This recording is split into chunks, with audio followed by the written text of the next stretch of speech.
A ver, pensemos en esas ciudades futuristas que de repente aparecen en mitad del desierto. Hablamos de Dubái, Abu Dhabi, Doha. Son símbolos brutales de riqueza, de progreso. Pero, ¿y si todo eso, todas esas maravillas de la ingeniería escondieran una fragilidad que es, bueno, casi impensable? O sea, ¿qué pasaría si todo ese brillo se apagara de golpe? ¿Qué pasaría si una de estas superciudades se quedara sin agua? Y no hablamos de meses, no, hablamos de cuestión de días. Puede sonar a peli de ciencia ficción, pero creedme, no lo es para nada. Pues no, la cruda realidad es que esto es muy, muy real. Fijaos en un país como Bahrein. Solo tiene reservas de agua dulce para, atención, entre 3 y 5 días. Lo repito porque es que es increíble, de 3 a 5 días. De repente, la pregunta ya no es si podría pasar, sino cuándo. Se convierte en una cuenta atrás. Vale, vamos a meternos de lleno en esto. Toda esa increíble construcción sobre la arena, toda su economía, pues resulta que depende de un sistema que es sorprendentemente frágil. Es como el clásico gigante con pies de barro, ¿no? O en este caso es casi como un espejismo que se sostiene irónicamente con agua salada. Y el quiz de la cuestión, la clave de toda esta fragilidad, es su dependencia casi absoluta de una única tecnología, la desalinización. Pensemos en Kuwait, por ejemplo. Allí el 90% de su agua potable sale de estas plantas. O sea, no es una fuente de agua más, entre otras. Es básicamente la fuente. Pero es que el problema va a más. Aunque en toda la región hay más de 400 plantas, la realidad es que la mayor parte de la capacidad de desalinización se concentra en un puñadito de mega instalaciones. Y claro, son objetivos gigantescos, súper fáciles de identificar y por tanto increíblemente vulnerables. Hablamos de nombres como Ras Al Khaimah en Arabia Saudí o Jebel Ali en los Emiratos. Son auténticos colosos capaces de producir millones y millones de metros cúbicos de agua cada día. Una locura. Pero claro, ahí está la paradoja. Su propio tamaño es su mayor debilidad. Son al final un puñado de objetivos que, si alguien decidiera atacarlos, podrían poner de rodillas a toda la región en un abrir y cerrar de ojos. Pero, y aquí viene lo interesante, justo al otro lado del Golfo, la historia es completamente diferente. Irán ha jugado sus cartas de una forma radicalmente distinta para asegurar su agua, y al hacerlo ha creado un desequilibrio estratégico que es, cuanto menos, peligroso. Es que el contraste es brutal. Por un lado, tenemos un sistema industrial, supercentralizado y, como hemos visto, muy frágil. Y por el otro, el de Irán, descentralizado, basado en recursos naturales y, por lo tanto, muchísimo más resistente, más resiliente. Y es precisamente este desequilibrio, esta diferencia, la que define todo el conflicto potencial.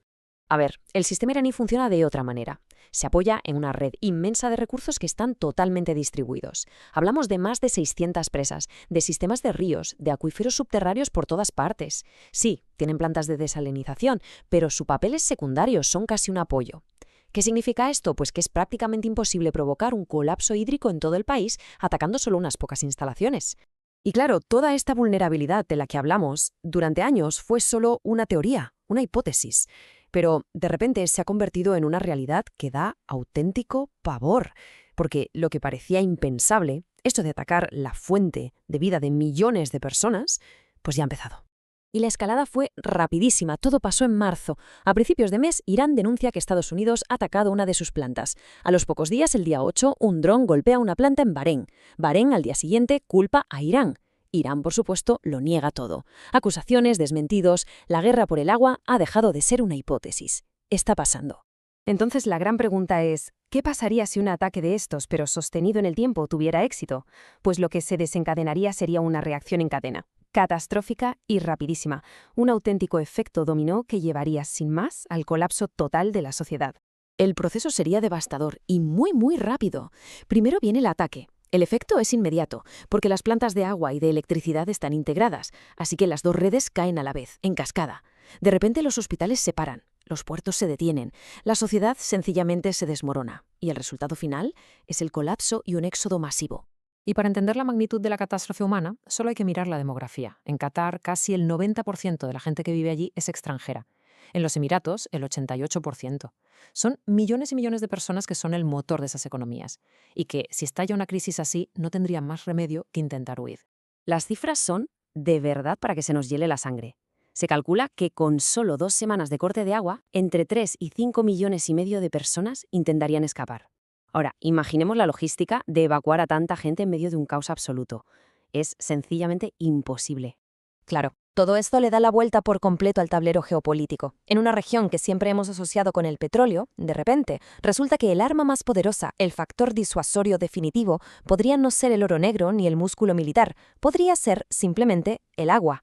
La comparación que vamos a escuchar puede sonar muy extrema, pero la advertencia de los analistas es así de clara y aterradora. Dicen textualmente que Hiroshima y Nagasaki son unanimidad al lado de lo que ocurriría si se volaran estas plantas.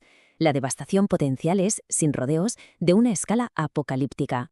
Así que, en este mundo lleno de tensiones por los recursos, nos enfrentamos a una posibilidad nueva y bastante aterradora, la de que el arma más destructiva no sea la más tecnológica o la más avanzada, sino la más básica, la más fundamental para la vida. La pregunta queda en el aire. ¿Y si en los conflictos del siglo XXI el arma definitiva es simplemente la que todos bebemos?